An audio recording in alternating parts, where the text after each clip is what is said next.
नमस्कार दोस्तों, सभी सज्जन प्रेमियों को तहे दिल से आभार। आज हमारा विषय श्रीमद् भगवद गीता जी से होगा। गीता जी का वास्तविक सार क्या है और हमें गीता जी से क्या समझना चाहिए, तो आइए बिना देर किए गीता जी में लिखे सार को समझने की कोशिश करते हैं। तो आइए सुनते हैं विस्तार से।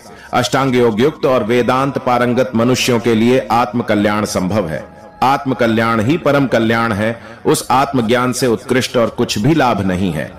आत्मा देह रहित, रूप आदि से हीन, इंद्रियों से अतीत है।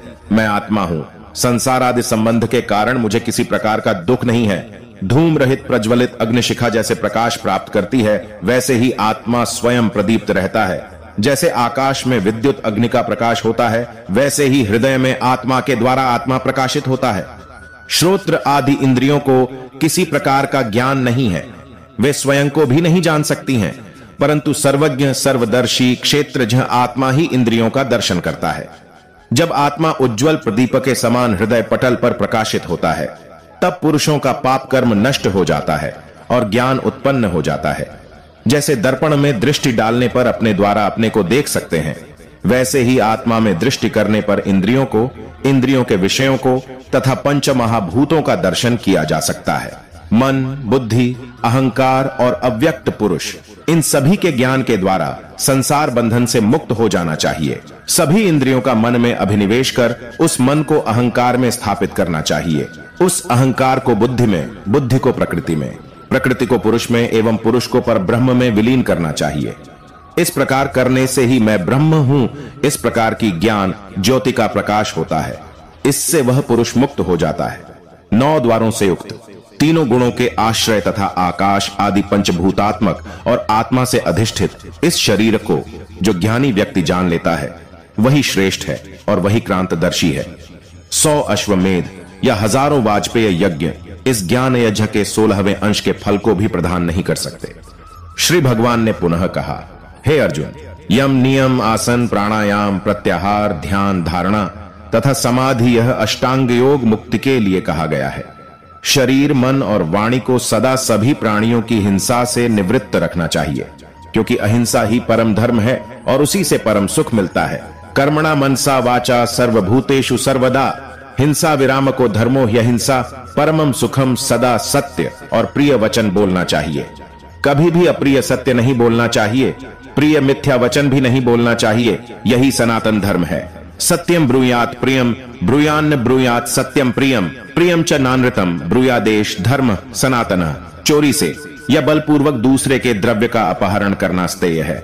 इसके विपरीत आचरण करना अर्थात कभी भी चोरी न करना अस्तेय है।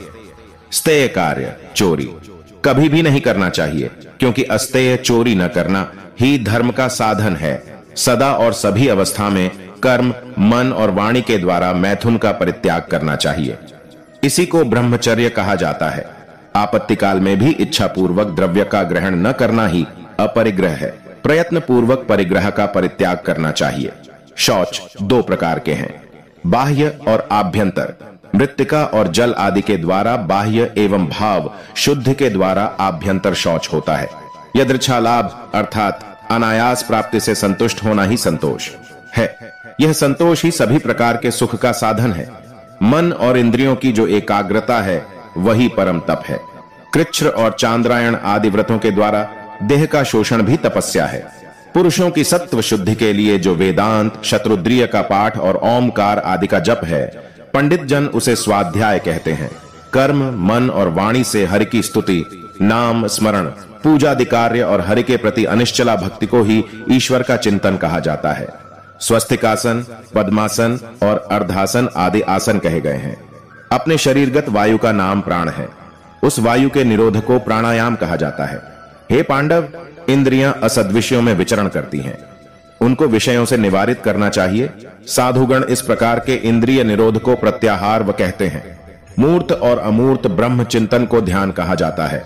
योगारंभ के समय मूर्तिमान और अमूर्त रूप में हरि का ध्यान करना चाहिए। तेजोमंडल के मध्य में शंख, चक्र, गदा तथा पद्मधारी चतुर्भुज, कौस्तुभ चिन्ह से विभूषित वनमाली, वायु स्वरूप जो ब्रह्म अधिष्ठित है, मैं न वही हूं। इस प्रकार मन का लय करके श्री हरि को धारण करना ही धारणा है। मैं ही ब्रह्म हूं और ब्रह्म ही मैं हूं, इस प्रकार देशालंबन रहित अहम और ब्रह्म पदार्थ का तादात्म्य रूप ही समाधि है। आज का विषय यहीं समाप्त होता है। अगर अभी तक आपने चैनल सब्सक्राइब नहीं किया है तो जल्दी से जल्दी चैनल को सब्सक्राइब करें, बेल आइकन के बटन को दबाएं और आगे शेयर करें। आज का विषय कैसे लगा कमेंट बॉक्स में अपनी राय बताएं। फिर जल्दी मिलेंगे, तब तक के लिए जय श्री कृष्ण।